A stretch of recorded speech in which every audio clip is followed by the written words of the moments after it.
What's up guys, LQ here with the LQ Review. Thank you so much for joining me here at my YouTube channel. This is where I talk about all the geeky, nerdy stuff that I love to talk about.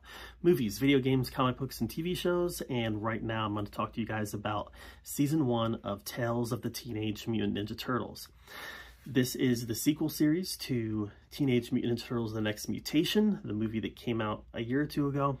And I want to remind everybody that I gave a slightly positive review to Next Mutation, but I think it was a movie that was filled with problems. Just filled with problems.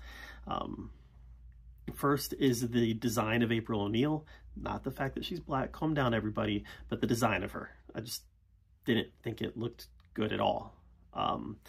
You've got the, I know it's called Mutant Mayhem, but they really threw a lot of mutants out there, ignoring a lot of their classic backstories, especially Bebop and Rocksteady, who are traditionally villains, and for some odd reason they decided to make them heroes. Splinter was just weird, not just his relationship with Scumbug, but this weird hatred for humans that he had that came out of nowhere. I mean, there's a lot of problems in this movie. I went slightly positive on it. Love the animation, but a lot of problems that I did not enjoy at all. For me, it was nowhere near the best Teenage Mutant Ninja Turtles movie. Nothing is going to ever top the 1990 movie, so, you know, acknowledging my biases. So I approached this series with a bit of cautious optimism, where, you know, I've liked most of the Ninja Turtle series. Hopefully this one works for me. And I'm happy to say that it mostly did. I thought that it told a good story, centering around this group of 3 mutants who were transformed during Superfly's transformation in the water. There was like a seahorse and a fish and an eel. Forget their names. I remember the eel's name was Lee because there's a big joke about it. But I thought that they were fine original characters, and I'm pretty sure they were original characters. I don't remember them ever appearing in the comics. Don't remember them ever being in the toy line. So I'm pretty sure they were original for this show. And I thought they mostly worked.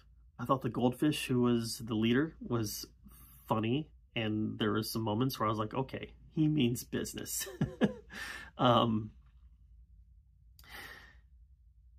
There was a plot that involved Bishop, if you've read the comics or seen, I believe Bishop's appeared in other animated series, but really the comics. But you'll know who Bishop is. For some reason, they decided to race bend Bishop, which I don't know why they went that route. But whatever. Bishop mostly worked, though. Mostly. Despite the fact that the character was race bent. Mostly worked. The Turtles themselves still work really well. Great banter. Great voice acting. Animation in this series, 2D animation, was really well done. Splinter was still weird, talking in stupid scumbug language. Just, I don't like this rendition of Splinter at all. April, although I still don't like the look of her, was a better character in this version, a lot more involved in what was going on, and her story was a lot more tolerable for me than her story was in Mutant Mayhem. For some reason, they made her a reporter who gets nervous and throws up on screen. Weird. Just weird. And not true to the character at all. But I digress. She was a lot more tolerable in this animated version. I was disappointed. You know, I knew Shredder wasn't going to be the main villain of this. They're going to save Shredder for the next movie.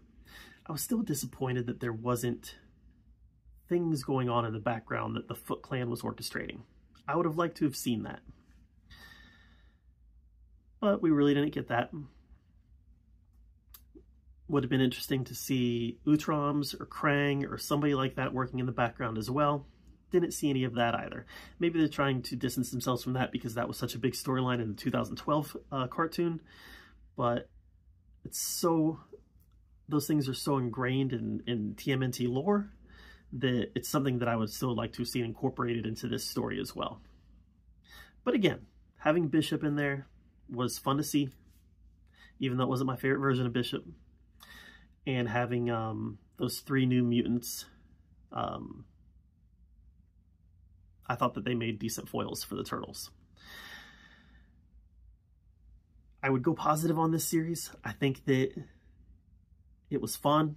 It was definitely better than Rise of the Teenage Mutant Ninja Turtles, which I thought was a horrible cartoon. And I had fun with it. It was a nice continuation of Mutant Mayhem. And while they didn't fix all the problems in Mutant Mayhem, I feel like they course corrected slightly. So that's my take on Tales of the Teenage Mutant Ninja Turtles. 12 episodes. You can watch it in a day, and it was fun. It was fun. I recommend it to TMNT fans. Even fans that weren't a fan of Mutant Mayhem. I think that there's something in there for you, because there was stuff in there for me, and I wasn't the biggest Mutant Mayhem fan. So there it is. The Tales of the Teenage Mutant Ninja Turtles. Have you seen it? If so, let me know what you thought of it in the comments below. While you're down there commenting, subscribe to my channel, and until next time, we'll see you guys later.